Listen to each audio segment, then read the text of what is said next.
Hi guys! For today's video, ipapakita ko sa inyo kung paano ako magagawa ng cucumber salad na with sesame seeds and lemon.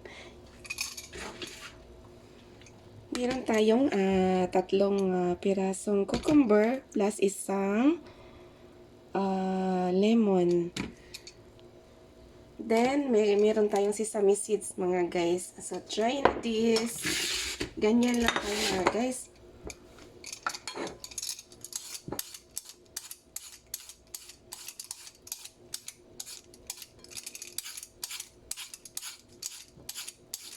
Pwede nyo naman kainin yung skin. Diba? So, ganyan lang. Masarap to mga guys. Tapos, lagyan mo siya ng konting mayonnaise or ranch flavor na ranch na yung tawag nito. Yung ready to mix na. So, kung nasa bahay ka lang, pwede ka nang magganito kahit hindi nakakain ng kanin. Kasi nasa bahay lang. Walang duty. Hindi napapagod. So, pwede na to siya mga guys. Pag malaking cucumber pala, pwede na 1 or 2. Pero pag maliliit, pwede siyang mga 3 pieces.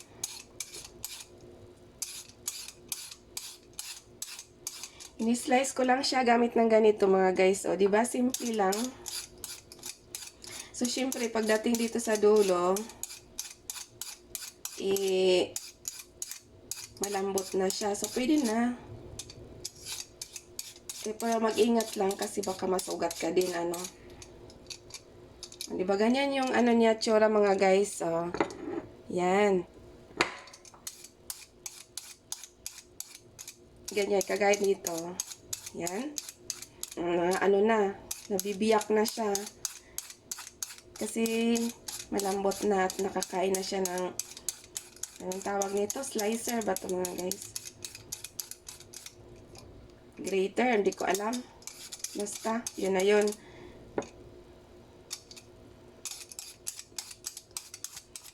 So, pag hindi naman siya, pagka nalagyan mo na siya ng mayonnaise or lemon, magpo-fuse siya mga guys. So, magiging kunting amount na lang yan siya. Ganyan. Diba? Very easy lang mag-prepare ng food mo kung nasa bahay ka lang.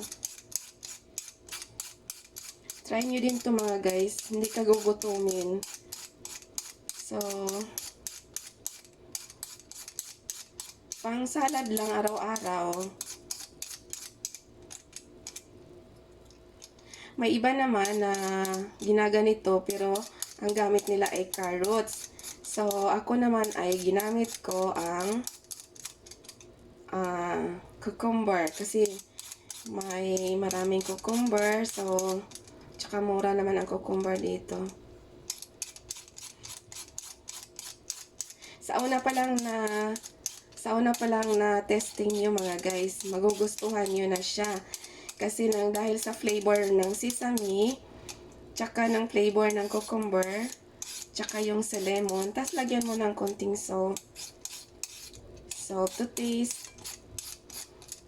Kung ranch na chili, pwede rin. O, diba ganyan siya, oh. O, nabibiyak na, na. Sobrang nipis, hindi mo na ganyan. Pwede na din. Ayan.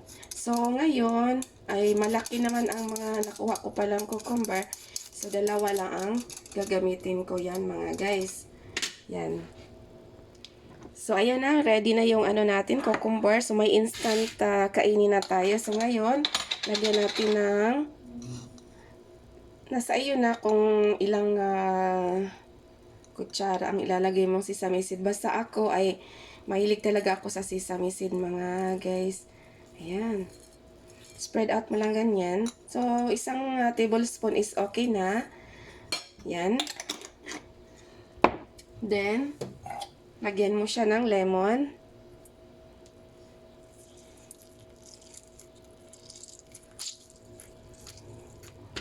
Pwede na siya pag malalaki mga guys. Pwede na lang na 2 cucumber lang. Yan. Yan. Then, mayroon akong ginagamit na ito masarap to siya. Ranch dressing. So, chili flavor. Yung kunti lang na amount mga guys. Kunti lang. Tapos, i-mix-mix mo na siya. Yan. Huwag lang masyado kasi maanghang ito. Ganyan lang. Then, syempre salt. Kunting salt. To taste. O yun na, may pang snacks ka na.